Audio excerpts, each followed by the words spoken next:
All right. I'm gonna get my What's favorite. I'm gonna get my favorite app going real quick. Compound interest calculator because I'm gonna make a point early on.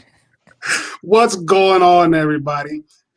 It's us, McCoy, coming back to you guys live instead of us doing a stream on yesterday, which probably for good reason. We're doing it today, and with us we have a very special guest with us. Some of you guys know him, some of you guys don't know him. He's been with McCoy for I don't know how long. How long have you Ever. been with us? Forever. A good minute. So I'm gonna let this young man introduce himself. Roberto, go ahead, take it away.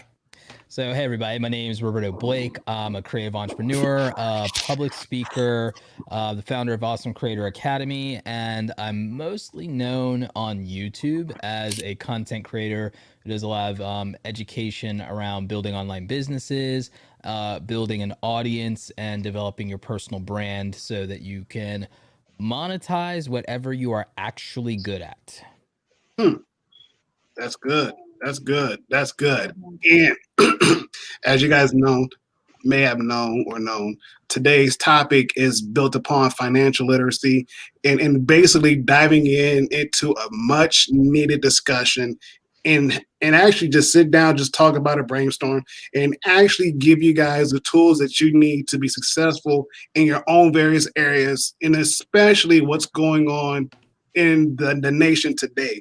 We see people winning in unemployment, getting unemployment. We see malls closing, businesses closing. I mean, businesses that's been around for years are shutting their doors down. You look at your local community, your mom and pop shops, they're going under. And so it's like, okay, with everything going on, what can we do now to protect ourselves now, but also find a way to build something for the future by starting now.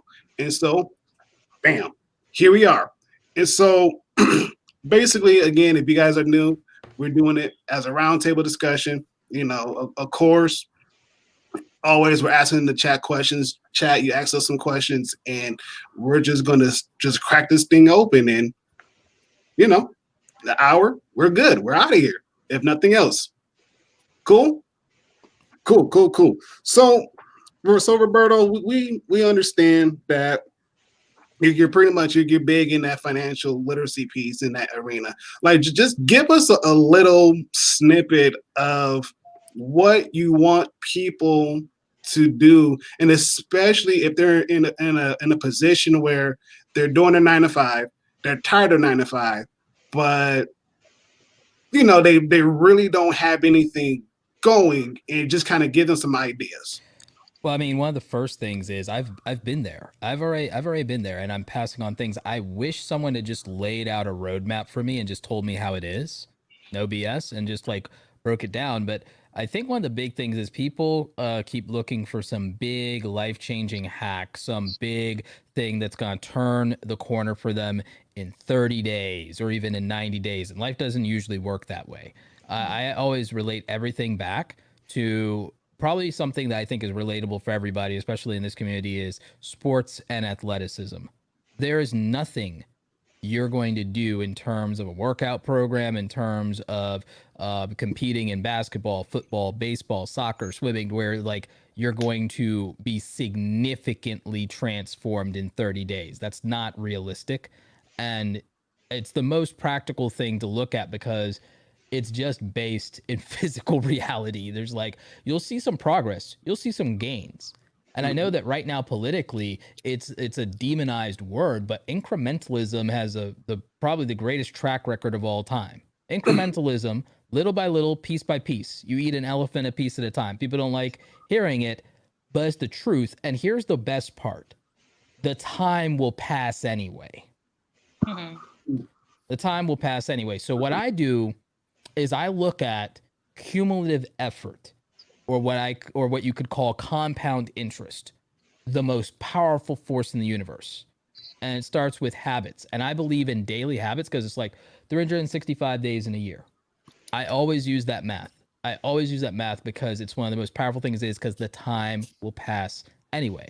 So if you're working a 9 to 5 job right now, as much as people don't love hearing it, one of the best things you can do is start saving, because 60% of people in America, regardless of education, regardless of race, regardless of their income level in terms of earnings, straight up still don't have $1,000 in savings in the bank.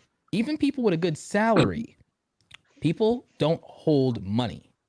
The American culture is consumerism. Despite 50 million Americans being unemployed, the PS5 sold out on pre-order day one. The GTX 3080 graphics card, a luxury item, and yeah, some of that's resellers, like sold out in like 2 days. Okay, there's money in this economy. There's money in the market. And I want people to remember that, not just from a consumerism and spending standpoint, but also from an earning standpoint in terms of getting money from people who have it.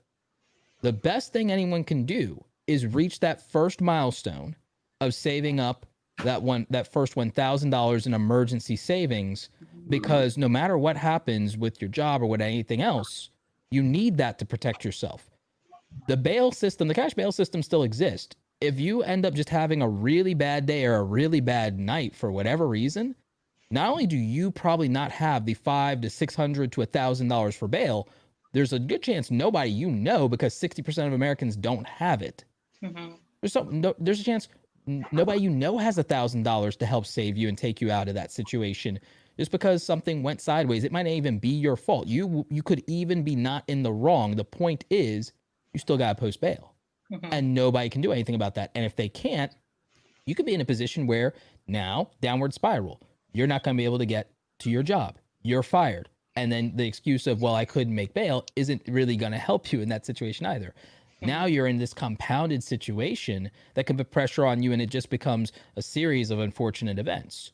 So one of the first and most important thing is to get to that $1,000. And that says, okay, Roberto, easy for you to say it, everything like that, blah, blah, blah, blah, blah. It wasn't always. And I was in debt. I didn't have student loan debt because I couldn't even afford, I went to community college, and I didn't finish. So, I mean, just to give you some backstory, the easiest path that I know, though, to that $1,000 milestone that 60% of Americans don't have, and this would be a tremendous advantage to the Black community to just eliminate ourselves from this statistic through a very practical, disciplined approach, is that I broke down $1,000 to a 1-year goal based off the idea of finding $3 a day from somewhere.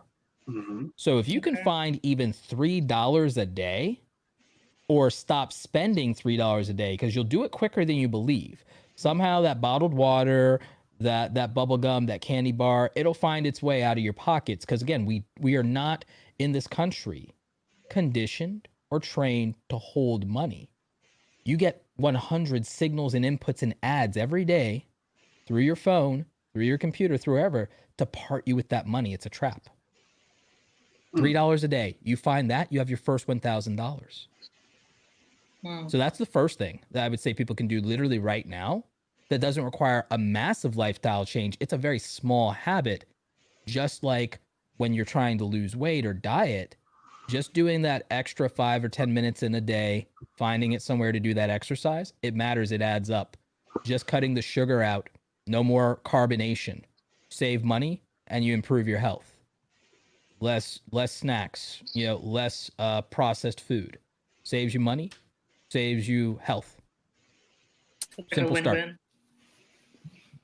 Agreed. Nice. Okay. I know I can speak for myself. It is like I'm guilty, especially when it comes to like, oh man, I got $3 in my pocket. Like I know I gotta save it, but then I go to the store and they may have a sale on Rockstars, 2 for $3, and then already I'm like, man, I really don't have the extra 20 cents because of the 10-cent deposit, but man, I need it because I got this going on. So like, well, I may not get it. I may not get the 2. I may get the 1 thinking I'm saving something, but in the end, I'm actually screwing myself over because later on down the road, like, man, I could have used that towards something different. And I appreciate you actually coming up with that concept of $3 a day. just throw that in there in the savings account. Yes, that's perfect. That's perfect. Yep. And if you want it, you can throw it in the savings account. Or if you wanted to try to grow it even just a little bit, you could invest it. You could use the Robinhood app and you can buy what's called fractional shares. There are other apps if you don't want to use Robinhood, but I like Robinhood because it's simple and it's easy to use and it's reputable. I've been using it for like 3 years now, and I'll put it to you like this: that $3 adds up. Right now, Corsair is a gaming company. It also owns Elgato, which is another gaming accessories live stream. And in the world of COVID, with everybody doing remote work, people have gotten things like webcams, lights, all these things. And Elgato makes a lot of that stuff. A lot of people have started Twitch streaming or doing YouTube. This like last week, Corsair was like at $15. It's at like 19 right now. Like you would have like made a killing just putting a little bit of money, like percentage wise, like not like you wouldn't have gotten rich, but percentage wise, if you had put $100 into Corsair last week, you'd have like $120 right now. And if you do something like that enough times and your money's gaining value, it's working for you. Because if you work a job where you make $10 an hour, let's say, which isn't horrible for a lot of people in this country, that's something like, I think when I was like in my early 20s, that in retail, 21 I think in retail, I'd managed to get there. I was like an assistant manager at KB Toys or something, and $10 is exchanged for like $20 gains is 2 hours of your life. If you're doing shift work, it's 2 hours of your life. Or if you're doing something and you're getting a good salary, $20 an hour, it's 1 hour of your life. But you basically made the equivalent in money and time of 1 hour of whatever your labor is for nothing. And so that's the value of growing your money through investment. The thing is, though, you have to be concerned with a little bit of risk, but you can be conservative. And right now, tech is not a risk. Tech companies are not really a risk right now. And when it's tied to people's dependencies in the way Soft, Adobe, Apple, Google, Amazon, anything in live streaming now with remote work, like this is something that people can't continue to do their work. The people with disposable income, mind you, the people with money to spend continue to pay for software and software services and hardware maintenance and so on and so forth. The people without disposable income were the people who left the marketplace in the 50 million. And I don't say that dismissively. I'm saying let's look at reality. People are wondering, why does the stock market not reflect the pain of my situation? It's because you weren't in that market to begin with. That market wasn't made for, unfortunately, people like you and your circumstances. It's that B2B money, business to business money, is incestuous. People who are in business and run a business and own a business all give their money to each other. It circulates hands and it loops back around. That money doesn't leave the family. When you go and you participate in consumerism, though, that money leaves the family. It's the same thing with when you pay your rent instead of paying a mortgage. When you pay a mortgage, that money goes to your future self. The bank's just holding it for a while and hoping that in 15 or 30 years, something bad happens or you screw up and you can't pay the bill, and then they get the next one and they made you a sucker. That's what the banks want. Now, if you don't do that and you pay on time, they still win. That's the thing about it. The banks win either way. Either you make good, and in the meantime, they get to play with your money while they hold it and grow that money themselves, and they can just give you a little sliver of growth in the form of equity and property values and so on and so forth. But in the meantime, they get to gamble and win big or lose big before they have to pay the piper to everybody, because they don't have to do it all at once. And they just keep going, and there's always another person playing the game at some point. So if you lose, they have the asset in the form of the house to get the next person to play and to hold their money too, and you don't get really your money back in that situation, right?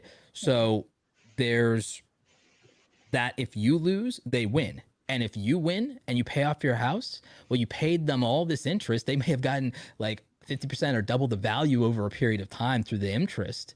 They got to play with your money over time and grow money off of that. And then, you know, they're good either way. See, the goal would be at some point to get yourself in that same situation to where no matter what happens, you're the winner. But in the meantime, if you understand that no matter what happens with you, they win and you get the game, you know, you kind of like start to understand that this game is rigged. That doesn't mean there ain't a way for me to play it. When you give money to the mortgage, as long as you don't lose outright, you're giving that money to your future self and to your descendants. When you pay rent, it's going to somebody else's family, someone else's family fortune, somebody else's future. Pocket. So don't let money leave the family. You see, that's like, if I could go back in time, my situation was different. Like I had to help support my mom and my two younger sisters and my younger brother when I was in my 20s. But if I wasn't in that situation, and let's say instead of me taking on a ton of responsibility, if I was living at home with my parents in my 20s to save money from college, if I'd had a mentor, I would have known to do the following. And this could transform the Black community. I'd love everybody on the panel's opinion on this.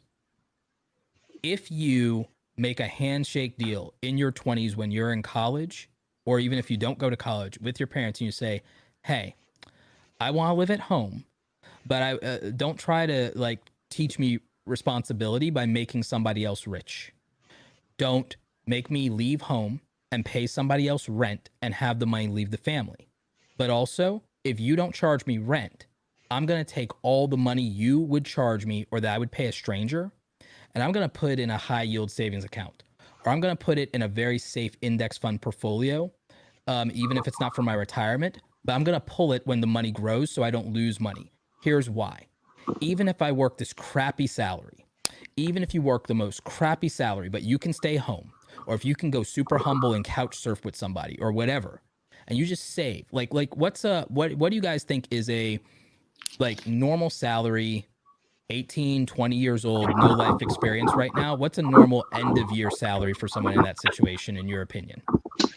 So it's probably like $10 an hour for 18 to 20. I don't know what that is. Okay, yearly. so that rounds out to, if I'm not mistaken, assuming they're getting 30 to 40 hour week shifts, and I'm gonna like assume that they just qualify to either not pay taxes or to get the full amount back in a return, roughly, and they usually like get, you know, kick back $800. I'm gonna assume after tax, just for the sake of argument, that's about $22,000. Yeah. That's Yeah, not about right yeah. to everybody? Yeah. I was going to say somewhere between that 20,000, that 20. Yeah, it's like 18 to 22,000. Yeah, it's Yeah, 18 to 22,000. Okay. So let's make another reasonable assumption. Let's say that person also is still going to need to spend some money. Mhm. So they're going to spend for either eating out or food and stuff like that, but they're going to ration. Let's just say that person says, I'm going to ration myself $500 a month. But aside from that $500 a month, because I'm a kid, I haven't been spending money aside from whatever my parents give me. They probably weren't giving you $500 a month, but you're going to take on some stuff. Maybe you're going to take on your own cell phone bill or pay portion of the family plan or your car or whatever it is. Fine. $500-$600 a month. That's going to be about $6,000, $7,000 of that money for the year, right? So let's say that after all is said and done, you're in a position where, because you're putting away at least 50% of your money, you're putting away $10,000 a year. While everybody snickers and laughs because you're living at home, it means that in 2 to 3 years, you walk out of your parents' house and into your own. And then that means that you have a family holding. You have a home where you're paying a mortgage, where you have equity that's going to stay in the family in perpetuity. And guess what just happened here? Just by a lifestyle change, just by a culture change. And there are things that should change in our systems and in our government. But home ownership, like wealth, especially among white Americans, like more than 40 to 60% of wealth is done through real estate at this point. Black Americans can have this without a revolution just yet, even though something needs to happen, something needs to change. But there's a lot we can do by just changing our attitude and not trying to do what everybody else does, and shift our thinking completely to legacy. and not necessarily the Western value set, but really think about the fact that in most tribal cultures and in traditionally, you don't leave your family until you start your own. It's true. Yeah. And that's true for a lot of other immigrant and indigenous cultures, and they don't change that when they come here to America, to the West. Mm-hmm. They true. keep their value set, they keep their customs, they keep the old ways beyond whatever they need to adapt to for survival and for technology, and they use that to enhance, not to take away. Mm-hmm. They build on the foundation of their roots. They don't abandon them. And when you think about that, and you think about some of the lessons from indigenous and tribal cultures and from the history, there's power in it, because if you adopt the principle that you won't be wasteful, that you'll be frugal AF, and you'll say, there's no point in making somebody else rich at my expense. And if I pay rent to somebody, I'm making them and their family rich at their expense, because it's not invested in my future and it's not staying in my family. Mhm. So you keep wealth in your family, you keep wealth in your community by spending as few dollars outside of it as you need to. Now, you always want to give yourself the best, and if you can do that and keep it in the family, keep it in the community, great. But don't go to your brother if he's just gonna, like, you know, give you something like subpar. You know what I'm saying? Don't go to your cousin if you know that he does a halfway job.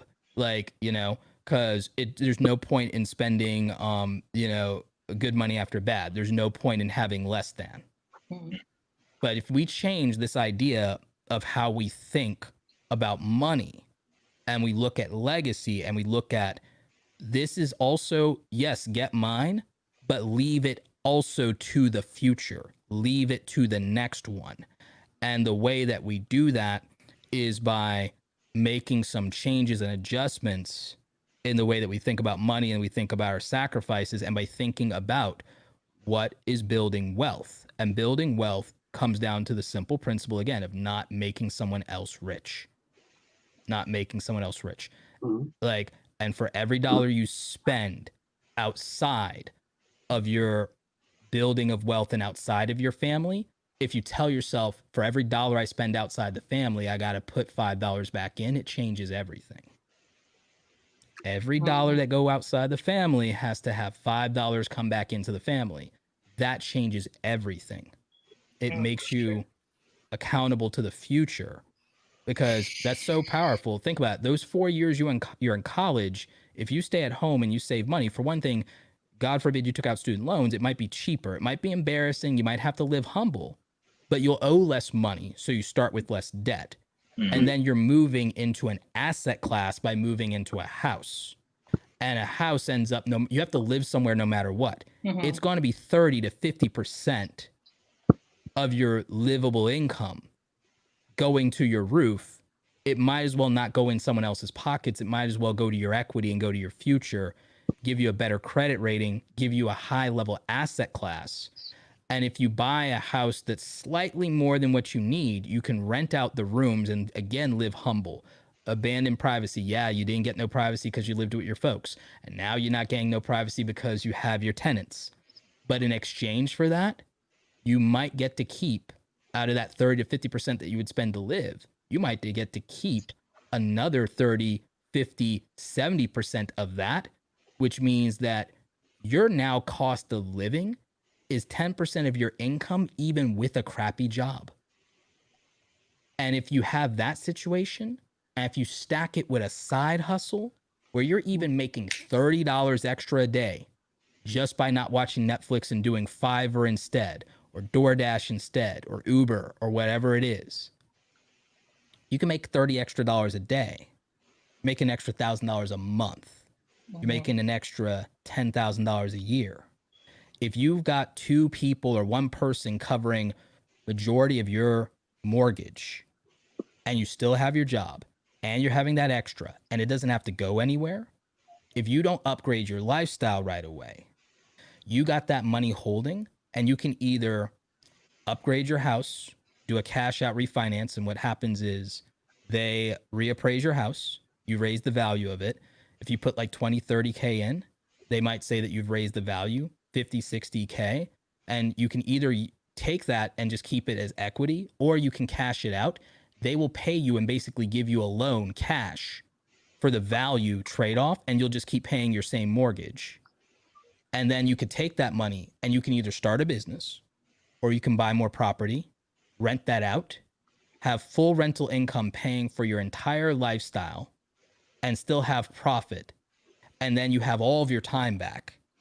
You can quit your crappy job and you can build or do or try whatever you want, because your living is covered by the fact that somebody needs to sleep somewhere, and they're making you rich instead of themselves rich, because they're paying it into your family's legacy instead of their own, because, you know, not everybody had your plan. Absolutely. Boom. Ooh, that was just By the way, so much. disclaimer, I'm not a financial advisor or CPA. I'm just a dude who learned how, like, belatedly in his late 20s to early 30s, how to build a 6-figure business using the internet. Well, it is funny you said that too, because I as you were talking, I was typing this up, and I was like, not a financial advisor, just someone telling everyone a cheat code for life. No, for sure. Basically, that's how I look at it, is because, again, like you said, especially in African American, in the Black community, we don't talk about this. We don't talk about finding ways to create generational wealth. We don't. And so already, as we're leaving out the house, because our parents like, look, I done raised you for 18 years, get out of my house, go get your own, and blah, blah, blah, blah, blah. It's like, okay, I don't know how to live. You never really showed me. I mean, granted, yes, I was probably there when you went to go pay, you know, the cable bill or the electric bill, the water bill, so forth and so forth. But as far as trying to find a way to get ahead in life, like, nah, wasn't taught. But for you to come here and actually kick that knowledge to us, that's great, you know. And it's funny you said that too, because me and my wife, we're talking to our oldest son. He's 13 right now, and we asked him, you know, what do you want to do when you get older? He's like, well, I want to do this, I want to do that, and I want to do this. And so we're thinking like, well, okay, we're probably going to have a house that's big enough to the point where if you want to stay home, and if you want to be able to like stack some money up so you can get your own place, okay, cool, go for it. And what you said is true, because if they have like, I don't want to necessarily say like help with the rent, but more it's like, you know, if you pay us rent and whatnot, we'll stick it somewhere out of sight, out of mind. Mm-hmm. So that way, when you say, hey, I'm ready to go get my own place, you already got a nest egg of your own that if you want to do something. And it's going to that mortgage. It's Yeah. not going in somebody else's pockets. It's going to your future, and it's going to the family holdings. Exactly. Remember, those old school colonials were about land deeds and about, well, what's your holdings? What's your family name? It's like, oh, you guys ever watch that movie with Antonio Banderas, not the Count of Krista, Mask of Zorro. Mm-hmm. Remember when he was passing himself? Okay, so he was playing a Spanish courtier, L. He was playing lower Spanish nobility, not a prince or anything, but they had a phrase called a don. Okay, so by today's standards, the dons would be the equivalent of like our finance bros or our people who have rental income, multiple properties, and they have a really, really nice main house that they have, you know, that's theirs. And they might like have a nanny and stuff like that. Like people who are like the high rollers, like the bottom of the 1%, people who either, by bottom of 1%, I mean that they have a 2 million net worth, or they have an income of $450,000 a year or more. Gross, not net. They ain't pocketing all that, you know. Gotcha. But a Don is basically a high roller, okay? So he was playing Don Alejandro. And when he introduced himself to Don Rafael, the villain in the story, he was like playing up and pretending to be pretentious and smug, because he was actually a peasant who was trained by the original Zorro, Don de la Vega, Diego de la Vega. So Don De La Vega trained him basically as his apprentice to be the next Zorro, and he had to fool their enemies to spy on them. And so what he did was he had to infiltrate the upper class. So he had to act like a nobleman. He had to put on the airs. He had to train. He had to change his mannerisms, all so on and so forth. He changed his caste, so to speak.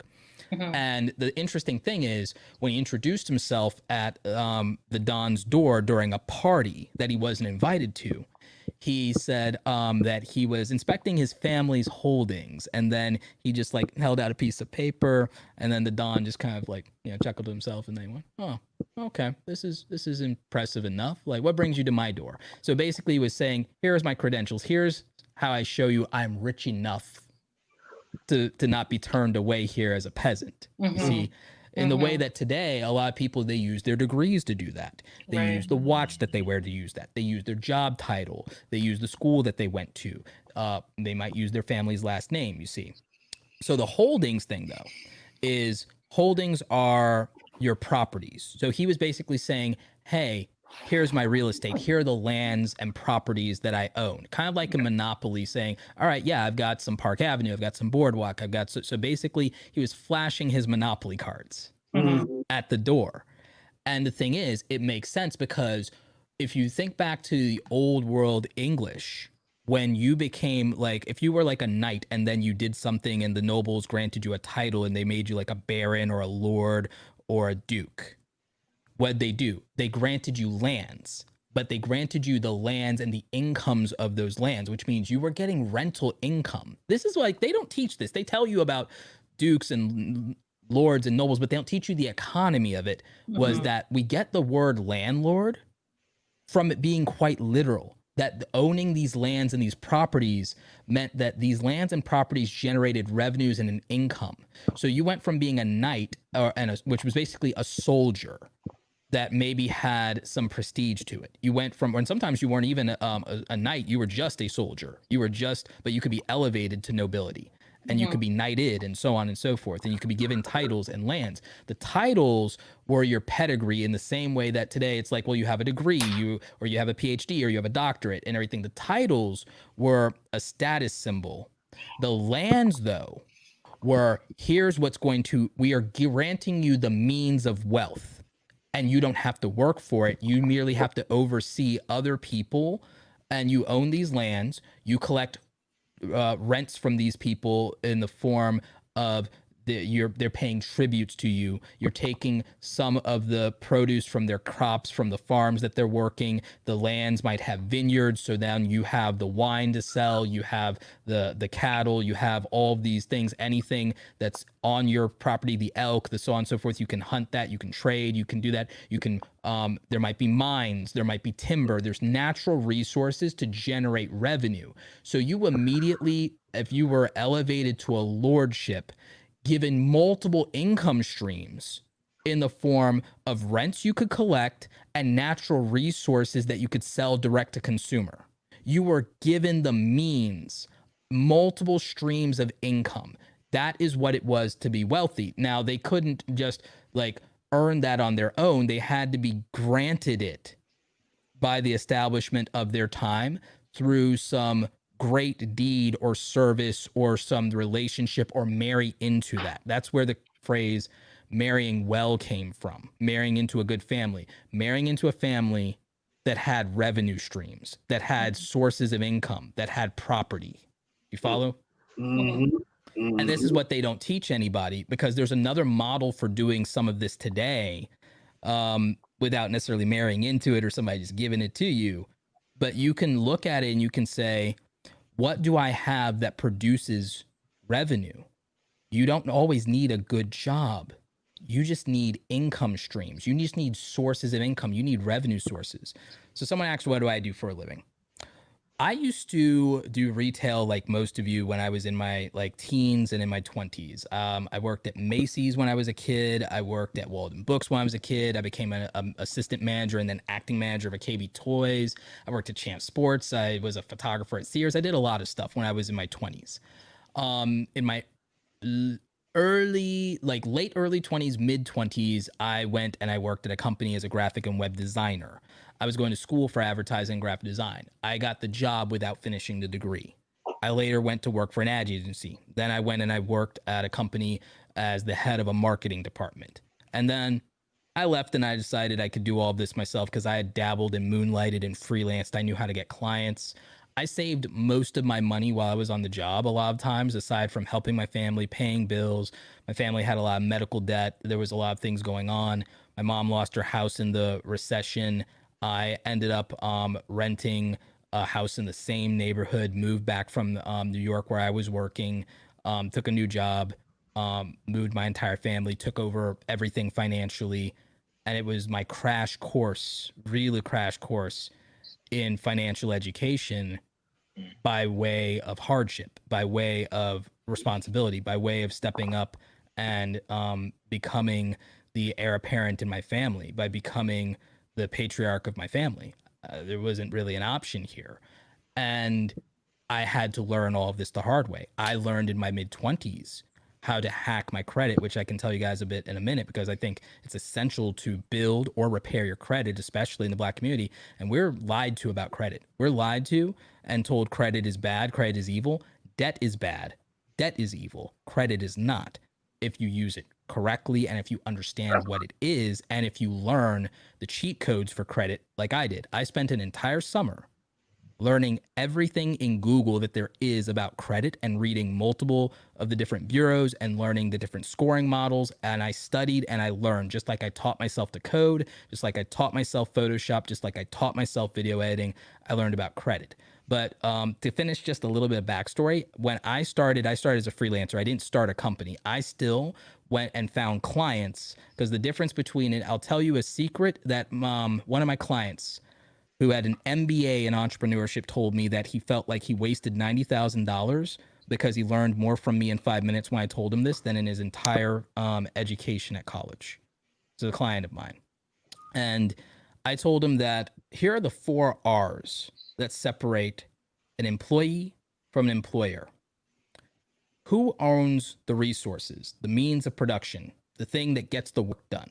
Who owns the laptop, the cameras, the software? Who owns the means of production?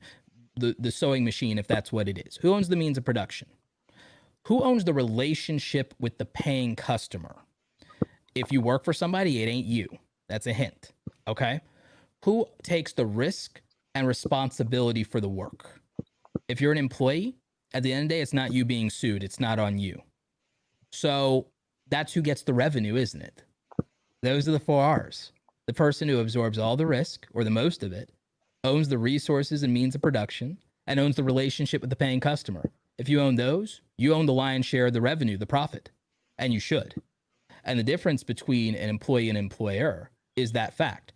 And in tribal cultures and in the longest form of history, employment's a relatively new and novel concept that came with the Industrial Revolution and corporate entities, because there weren't corporations for thousands upon thousands of years. There weren't. At best, you had a few artisan guilds. You could be employed by the military or by the nobility, and if you screw it up, it's pretty much death.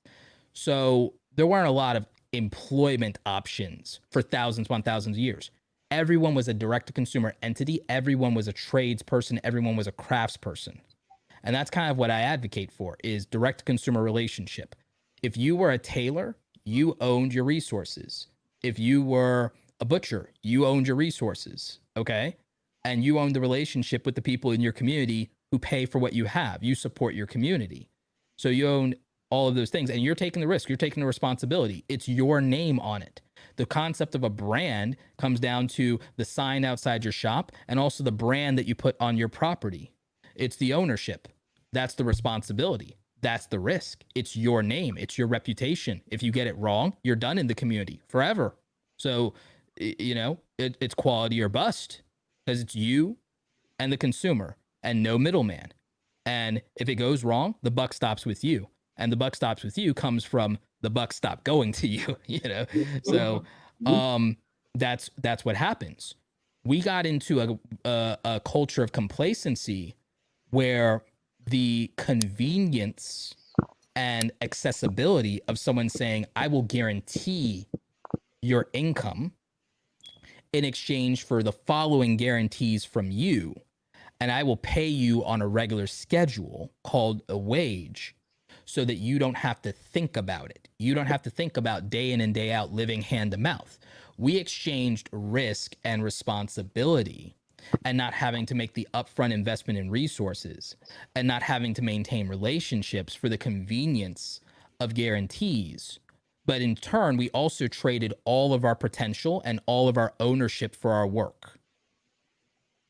And it's usually a bad deal because whatever value you're providing is being resold, usually at 10 times minimum what you're getting in a salary. Now, again, you have to do that sometimes early on if you're not in a situation where you get a trade or a skill in your teenage years and learn how it works and can go to market early when there's no risk, when your parents are covering you, and so on and so forth. That's a great privilege to have if you can do that. I certainly didn't, but that's why I started doing this horrible trade in my 20s.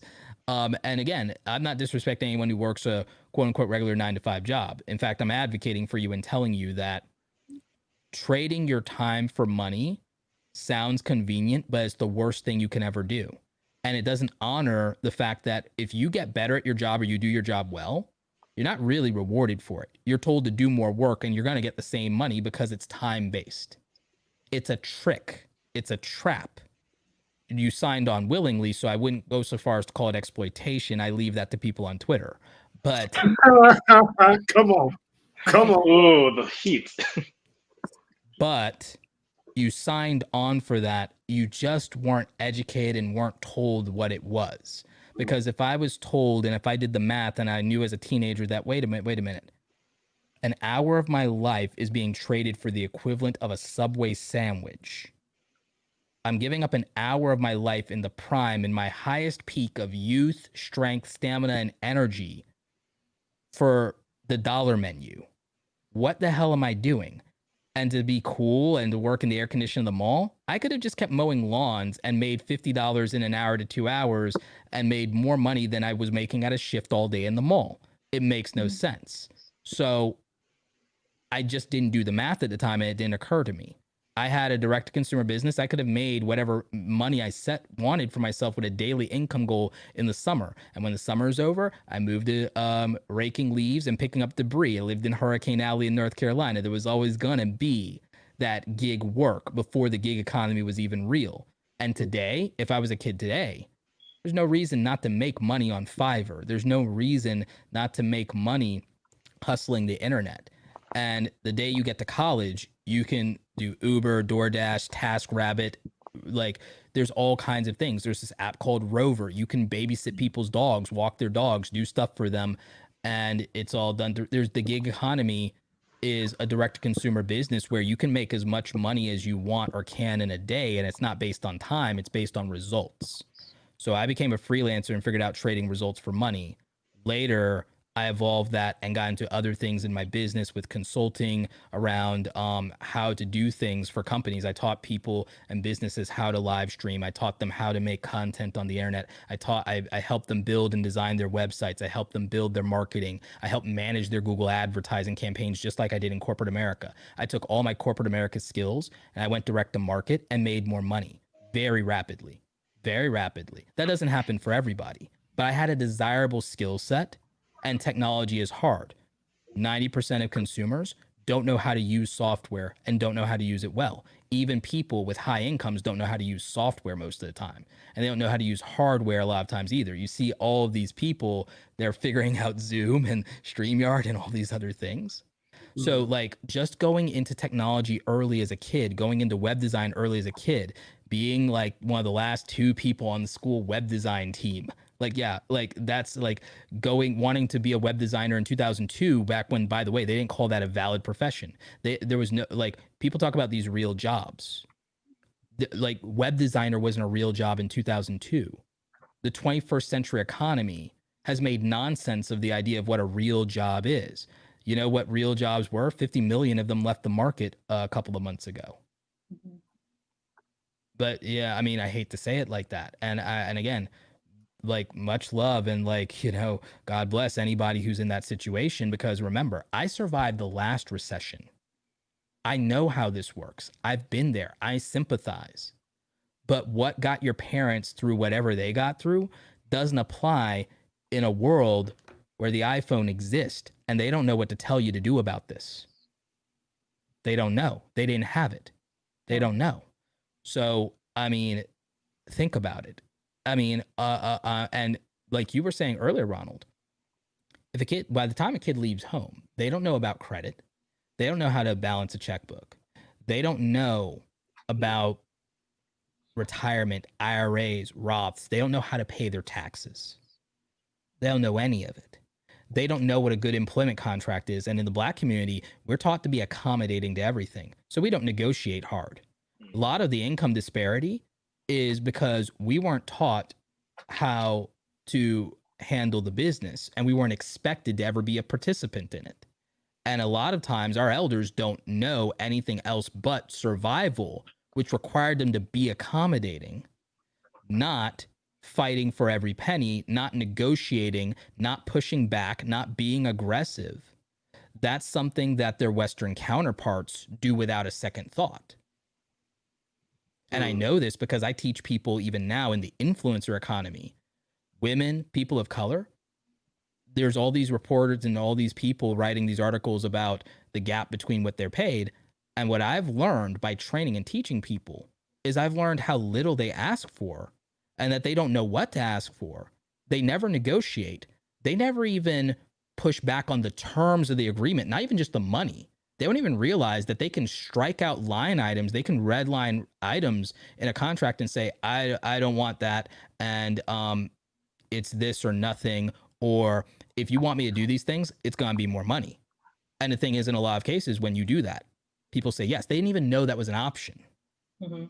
They don't know that when you reach a certain level of success, they're making a certain amount of money. They don't know that the first investment is get a lawyer, get an accountant, get a CPA, get a bookkeeper, get a financial advisor. Like people don't know. Get a virtual assistant, claw back your time.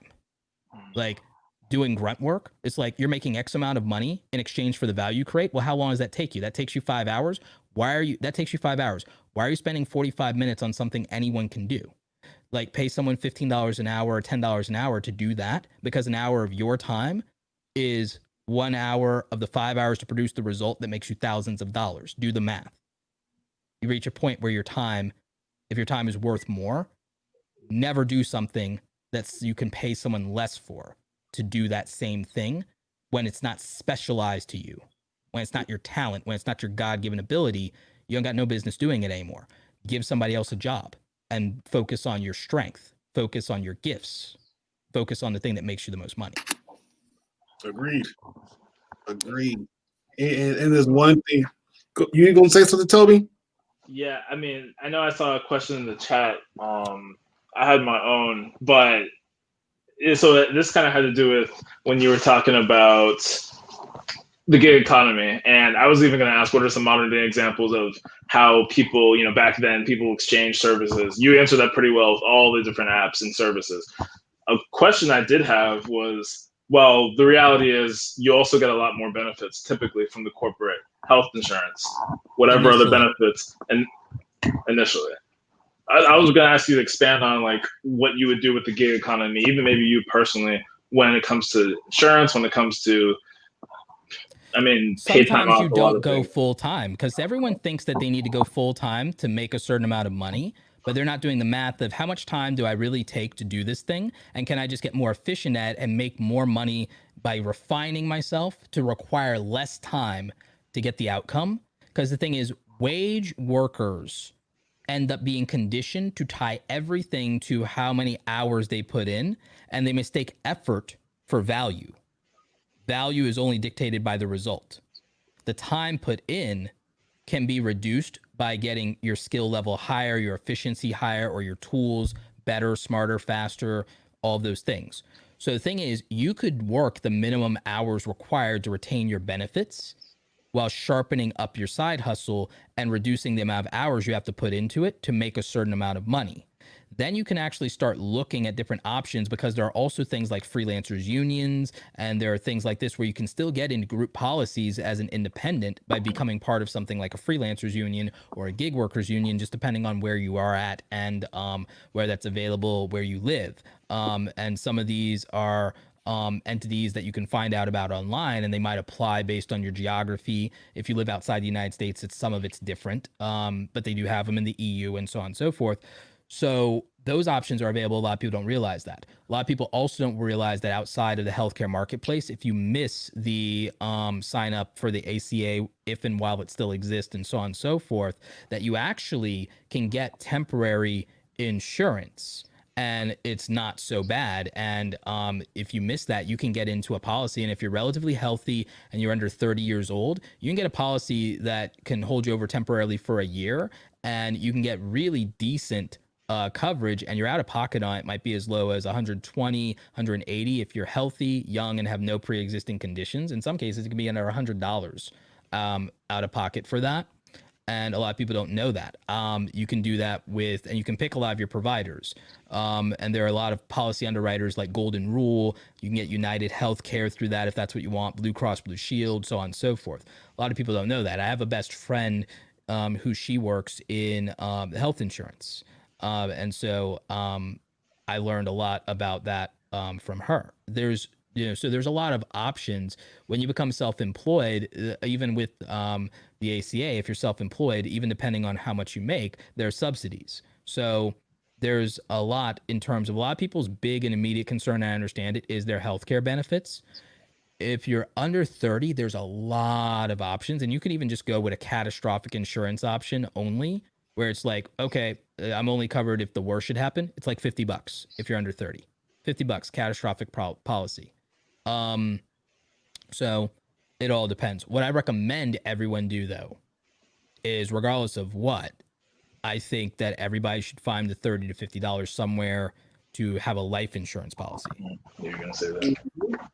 Life insurance policy changes the trajectory of the Black lower class to middle class to wealthy in one generation, because I play the game in a morbid way. I look at everything that I know that will happen no matter what I do, everything that's outside of my control. Time will pass. I will get older. And at some point, I will not be here unless I build Cyborg, Roberto, in which case all of you are doomed because I will rule forever. And so you can thank me later as your benevolent Dark Lord. Now, here we go. now that being said, the inevitability of your mortality is something that a lot of people don't account for, because traditionally what used to happen in America is that a lot of people moved their class specifically by virtue of a death benefit, aka cashing in on their parents' life insurance and also usually taking over their parents' property. That is how most people moved into the middle class for the lower class throughout most of America's history. It was by virtue of inheritance through death benefit. Even if they were modest, what happened was, well, now you got a property. You could refinance and get the equity in that and do something and start a business by borrowing a little bit against the mortgage, not the whole thing. It's a little bit of a gamble, but that's what a lot of people would do. And that's how a lot of people became, like, especially in, the Western side of the culture here in America, they moved up that way. That was their come up. They didn't get a lot of money out of that, but it was something when they had nothing. And it meant a lot of times they could leave their job and then become a competitor. That's what a lot of them did. Or they would move specifically just into real estate, and that's how they would get their start. Even our president's family basically essentially did that. What happened was Frederick Trump, the grandfather of Donald Trump, he did a lot of hustling from the time he came here illegally at 16 years old, and didn't speak the language or anything. He was a straight up hustler, and he played the game, and he pinched all of his pennies. And the thing is, even when he had his money, he didn't stop working. He kept working, and he worked for other people's businesses and still bought up properties and stuff like that. And the thing is, he was relatively successful by the time he died, but it was his wife, Elizabeth, Donald's grandmother, who actually really built the real estate empire. And it used to be called, before it was the Trump Organization, it was Elizabeth Trump and Son. And she mentored him, and he was the original apprentice under her. The grandmother founded the business, and she expanded into buying commercial property and buying hotels. She was the one. It's not even Donald's grandfather. It was his grandmother, and it was his father. And together that business was built. And then guess what? All that stuff was passed to him. By the time Donald was 8 years old, he had about 10 million in properties, and he had about maybe, 7 sources of income by the time he was 8 years old. A lot of people don't know that. But you see, he inherited money from successive generations of people passing on what they had earned and what they had accumulated down to him. It didn't leave with them. But they had something. A lot of the problem is we never really get and work and toward building something, holding something, and then passing it on. Everything that we end up getting ends up being these temporary things that can't really be passed on. And a lot of that is the fact that a lot of people, when they die, their children actually have debt from trying to bury them. They don't get the means to bury them, and on top of that, a little something to help you, not really compensate you for the loss, because there's nothing to do that, but to help you to move forward and to know that a legacy can be built, and that, I didn't leave you with nothing. I've given you in my death maybe things I couldn't have given you in life. And that's how you get sometimes a lot of people get their first amount of money. If their parents didn't have a home for them to inherit, that's how they get the deposit for their house. And then it goes to the grandchildren and so on and so forth. Or that's how the first family business gets started. And that money means you have options, and you're not beholden. You don't have to wait for them to say okay to anything, you see. Yeah. I got some more time, by the way. Like, we can go over a little bit because I've rambled. Oh, that would be awesome. You're good. Oh, for sure.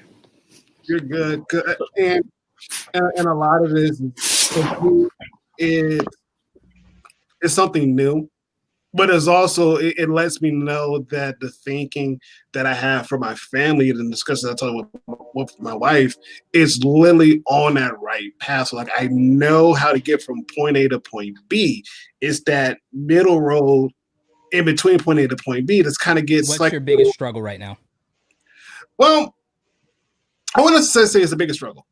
It's more so just like making sure we stay disciplined enough to stay on that path and not get enticed to go left or right, but just be disciplined enough to stay on that path. You want to know something super interesting for everybody here? $10 a day. If you can get to $10 a day, it's $300 a month, right? I know that's a big stretch for a lot of people, but hear me out on this. Even if that came from a little bit of a side hustle, Uber, Fiverr, babysitting, whatever it is. If you can come up with $300 a month and you put it in the market conservatively, maybe in an index fund, 12% return, 5 years, without cheating, how much money you think you guys would have in 5 years of just putting away $300 a month, aka $10 a day? $10 a day. Every day, don't skip a day. How much money you think that is with 12% interest? Well, I'm gonna take a guess, and I might be wrong. Somewhere low end, I'm guessing like 50 G's, low end. Nah, you're a little like, it's 5 years, it's 5 years, not 15. Okay, then I'll just tell you, I'll skip to the punchline. go for it. It's not a huge return, but it still is like really good. It's better in 10 years, mind you. But it's 20 in 5 years, which isn't that, and the time will pass anyway. And if like you go to college, that's the same amount of time or whatever. It's 5 years, it's $23,000.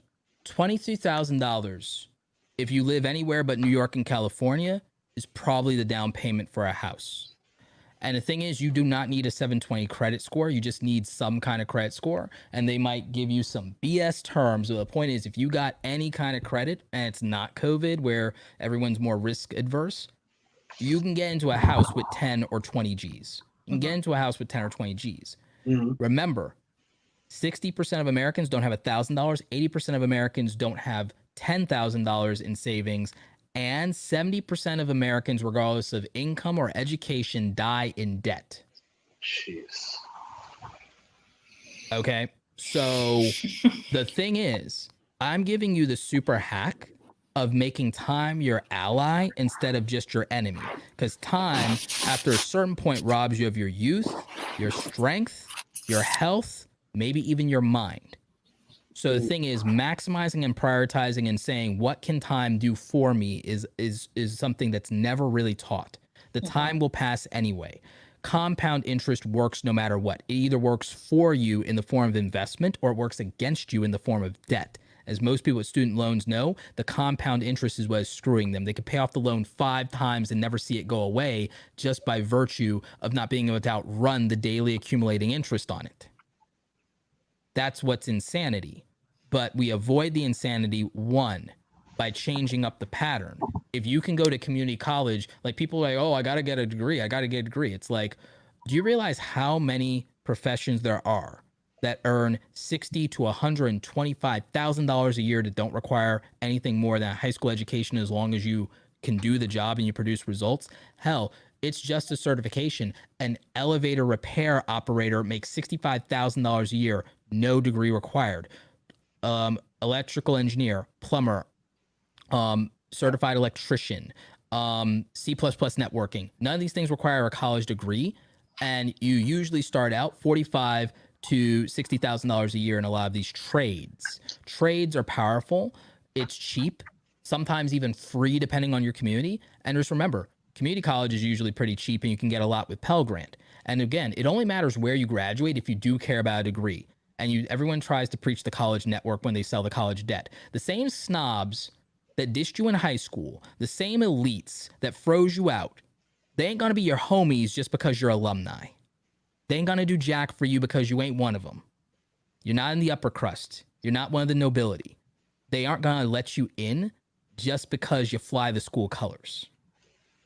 So don't fall for the okey doke on college being this end all be all, because I'm a marketer. I can tell you how they fudge the statistics on the value and benefits of college in their marketing when they do their job placement, when they'll do that. I know how they skirt the bare minimum legal requirement to avoid false advertising, because I worked in the advertising industry. I know the trick. Okay. Wow. So they do just enough to not be legally liable there. And some of them end up legally liable. You've seen all the college scandals and all of the debt forgiveness that's come from institutions becoming, saying, oh, well, you defrauded people. So I'm just warning you guys that income matters. But remember, incomes are based on outcomes, and value is not the same thing as effort.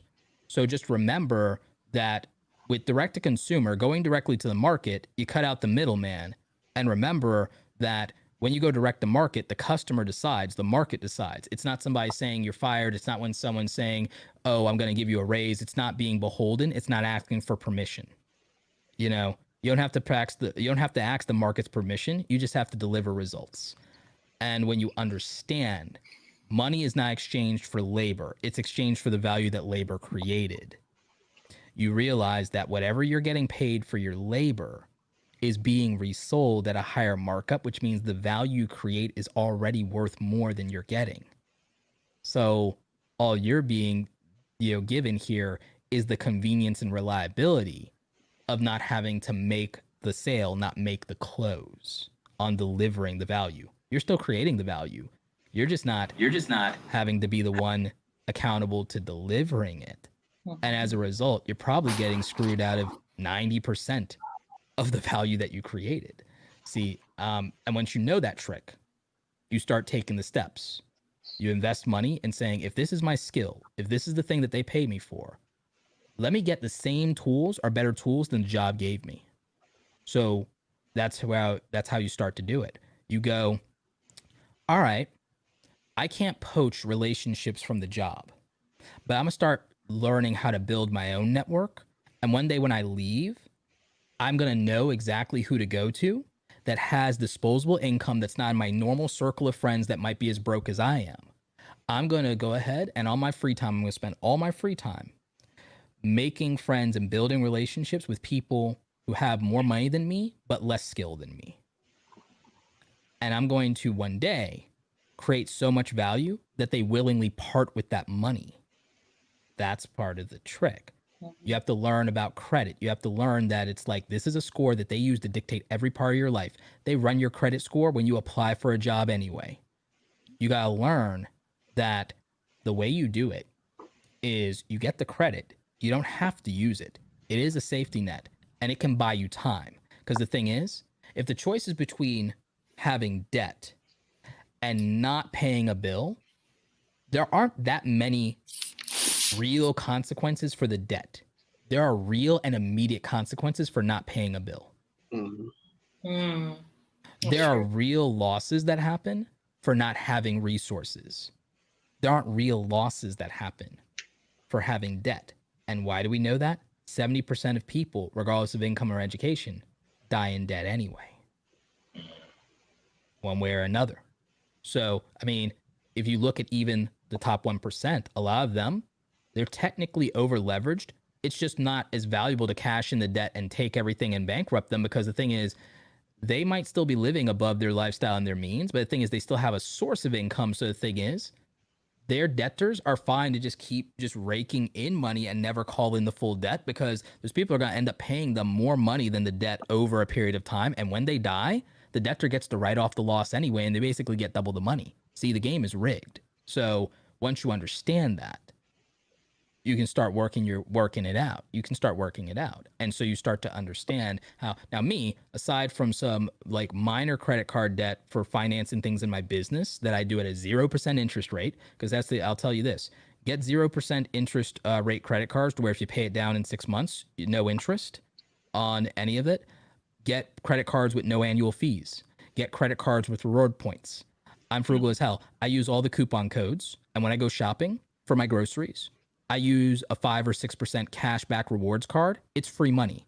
So I spend $100 on groceries. By the time I use all the coupon codes, I end up saving like 10 or 15%. And then I'm using a 5% cash back rewards card. It's free money. It's free money. I end up spending 20% less on things I need between coupons and cash back rewards. Every time I spend money that I have to spend on something that's going to be a consumable, I'll use a cashback rewards card to get that 5 or 6% back to have free money. I'm just going to pay less. Facts. So, and I get points on top of it too. Also free money. So I get bonuses. I get points. When I open up a new credit card, I specifically pick a credit card that says, if you spend this amount in 3 months, we will give you $500, $200. Great. Something that's already a bill or a utility that costs the amount that I have to use to qualify, I go ahead and put the bill or utility I was already going to pay. Then I literally wait a week, zero it out because I was going to pay that bill anyway. And I just collect $500 for nothing. And get cash back and get 5% cash back. It's like, it's literally free money, but I'm disciplined. And I have an income to where I know I can do that. And so I'm not telling you to go out and just try to like game this system, but I'm telling you this is part of how it works. And the thing is, credit worthiness, the more you behave well with credit, they extend more of it to you. The higher your overall credit limits, it feels scary because, oh my God, what if I ran that up? Don't. If you have to, have the credit cards and then literally lock them in a drawer, lock them in a safe, own the credit card and literally cut it in half so you can't swipe it, but you have the number so that you can reference it or pay the bill or check and make sure it's not stolen or anything. But like, all you have to do is like literally put your Hulu or your Netflix on it to just make sure that it's active. And that's it. Because once you use the scoring model and they know that, all right, wow, people lent you up to this much, you're not a risk and you pay well and you have a history. And once they know that, the banks will look at you and they judge you a lot less and they go, nah, you're okay. You made the cut. Just like I told you about like in Mascazura, Don Rafael. It's like, oh, okay, you're not poor. You can come in. Like they use that. They use that to grade you to say what you can and cannot do. They charge you more in your insurance on everything based on your credit score. Your car insurance, a lot of that sometimes, not just predicated on your driving history, it's predicated on your credit score. Your car note and the interest rate on that, predicated on your credit score. The deposit for your utilities when you move, the deposit for your rent, all predicated on your credit score. If you know this, there's a way to gamify it, and it's called you need a longer payment history. The more cards you have, and you put something minor on them, even without spending it, you just have all of these payment histories. And the more cards you have, if anything ever goes wrong, it's a fraction of a ding against your stuff. You also, the higher your rate, your credit limit, if you use a little bit of it, the goal is to keep it like under 30%, ideally under 10%, and they score you on that. The higher the limit is, the harder it is to rack up to that amount to where it's like warning, warning, or to where we're going to take some points away from you. You earn points for that. And the big thing, the hardest hack, the hardest thing to get an A rating, and I'll tell you how like each category of an A rating works. Keep yourself under 10% utilization. That's an A plus. If you keep yourself under 10% of your overall credit and each individual credit card, your whole total credit available and individual cards, keep it under 10%, you get an A plus. Accumulate a maximum total credit limit of $50,000 or more across all your cards. Hard to do, but enough time passes, you will, because they keep raising your limits every 6 months to a year, and you can ask and request increased limits if you're behaving. A plus, they give you an A plus for that. To get an A plus on credit age is the hardest thing because you need an average age of over 7 years, and your oldest card probably needs to be 10 years, which is why you have to start young and why they kind of trick us out of these things. Because if we don't have these things and we don't know these things, we cannot compete with legacies. We cannot compete with legacies. We cannot compete with our counterparts who have been taught this from birth, who have inherited their parents' good credit, who were put as a authorized user at 17 years old with an 18-year credit history, and like you were gifted a 700 credit score for your 18th birthday. We can't compete with those people if we don't know. We cannot compete with them if we don't know. So you need to know that, all right, you have to age your credit, and it has to be your average age plus your oldest account. Your amount of credit cards is one of the things worth the least amount. The amount of inquiries is worth the least amount. Like credit diversity is like worth 15% of your score. Credit inquiries are worth like 10% of your score. Overall credit utilization is 35%. Credit payments, on-time payments is like another 30%. And I think the age is like another 15 or 20. So like that's the breakdown. That's how it works. And obviously you want to have 99% to 100 payments. You don't want to miss payments. The worst thing you can do is miss a payment, break in the chain. You don't want that. You don't want the late fees. You don't want, those things. You don't want interest rates, and you don't want charge-offs.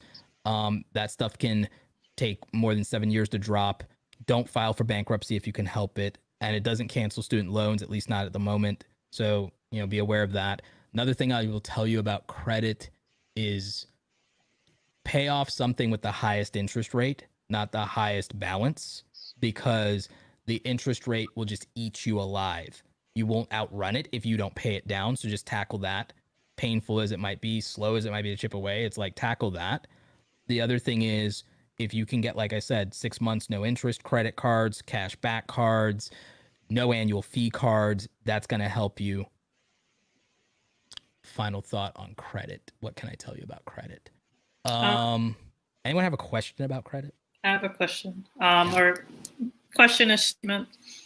Like, would you, like, I've always heard that, some people like buy a car and like sort of as like a way to like build credit and also, have a car. But I know that sometimes the interest rate could be like almost 25%. It can be like, astronomical. My first car's interest rate was 23%. What? Yeah.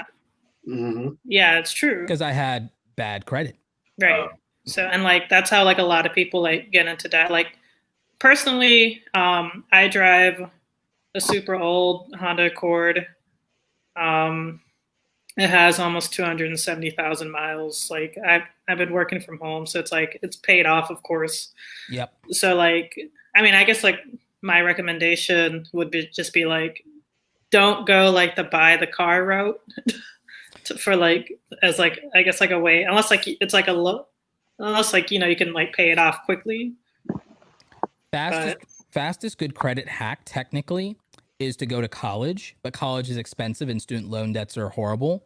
Mm-hmm. But if you do what my recommendation is you go to community college for the first 2 to 3 years, then you transfer to a regular accredited 4-year university where the credits apply, and then that's what's on your graduate certificate if you need that. Mm-hmm. Then You go that route. You can take out smaller loans. You get a lot of Pell Grant. But the thing is, they break up your student loans. They don't tell you this. They tell you they're doing you a favor by breaking up your student loans into like 8 or 12 micro loans. What they're really doing is they're setting themselves up for accumulation of compound interest and giving themselves 8 income streams. And they're also giving themselves accounts that they can claim against, because then they can claim more losses, and then they can also do different interest rates sometimes on each of those loans. This is one of the hacks for predatory lending. It's also one of the reasons why instantaneously, like a year after or 6 months after you're in college, you get all these credit card applications, because you now have a credit history. You now have, because they defer your loans until after graduation, you have these artificially inflated payment histories across 8 accounts. So all of a sudden you had no credit. Now you have 8 accounts, and it looks like you've paid on time for months. And so then everyone starts offering you credit, and so on and so forth. Now, the trick is, again, if you go to these higher schools, that's this ridiculous interest rate. You don't outrun it. They charge you all this stuff. It's madness. But with community college, you can get the same benefit at a lower price. And if you work a part-time job, you can pay it down out of pocket, like I did. Like you can, but I didn't take loans. I just paid cash for the tuition. And this is back in 2002. So I wasn't balling or nothing like that. It's just that college was cheaper. Just college was cheaper 18 years ago. That's all. Is financial aid accepted in universities? A lot of them. Yeah. Far majority of them. So. Any final thoughts? Because I know for me, I got to make a run to get the message at 10:30. But does anybody have any final questions? And I know we didn't get a chance to kind of like dive into more so of the side hustles that you're pretty much have on your YouTube channel, which you guys, I got his link in the description down below. So if you want to watch any of Roberto's videos, just click on the link to his channel, and a bunch of stuff is going to pop up. So just, pick one, watch them. Best tip on that, man, and for anybody, is either doing gig work with the apps or going to straight up freelancing. Fiverr and Upwork make it accessible. Don't do hourlies on any gig work. Do flat rate fees. That way, as you get better at it, it takes less time, but you're making the same amount with less time, less effort, less energy. Ultimate hack is to start separating time from money. I could do a whole lecture on separate the way you make your money from the way you spend your time. Because at a job, you get better at your job, great. Your same wage, more work. But if you are doing results-based work, gig work, client services, whatever, you end up, all right, I've been doing this thing for a year. I'm so fast, it takes me a third of the time or 25% of the time that it used to take. I can get 5 of these done in the time I used to do 1. You're making more money for the same amount of time, sometimes 5 times as much money. And if you got better at it, you can also charge more because you're at a higher skill level and you're faster. Sky's the limit on that because you're getting paid for results. Efficiency, effectiveness is rewarded. At a salary job, it's usually not. It's just great, more responsibility for the same pay. That's just the truth. Yeah, I think Toby, you think round 2? Yeah, so definitely what I was gonna say is we appreciate the time you gave giving these knowledge drops for free. We gotta get you back on this. There's a lot of things that I'm just sorry that almost no one else got to talk. No, it's good. It's good because like I don't know how I really don't know how to put it because my brain is like but it's needed. It's needed, and it's like we don't have people of our color that's already been doing it to come back and say, hey, this is what I've done.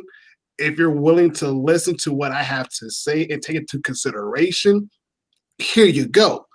And then what you do with it is up to you. Ball's in your court. We don't have that now. And so for you to come on and to share that knowledge that you have, and especially, talking about what happened in the past that led you up to it, that's phenomenal. You've probably done a lot more than what you think. And that's I hope so. For sure. I hope so. And on the YouTube channel, guys, it's not just here's how you make money online stuff. Like the earliest content I ever made was how to use the software that I used at my jobs and that I used even as a freelancer. I literally showed you how to use Photoshop, how to build websites, how to edit videos the way I did, how to use your camera and put the settings in and either make videos or do photography. I used to do wedding photography. I used to do so many things just to get by on top of my 9-to-5 job. Plus the skills I had at my 9-to-5 job to make a decent salary. It just was not enough for what my family needed to get out of medical debt. And then I got into credit card debt trying to help. And then I had to fix my credit. And that's how I learned all this. I learned all this the hard way. And if I had I wouldn't have had to do that. I would have had the outline. I would have had, remember the old gaming manuals, the whole, here's just how to beat the game. And like, you might never, and like, here's how to beat the boss fight. Yes. Yeah. That Nintendo Power, like just straight I up. was thinking that.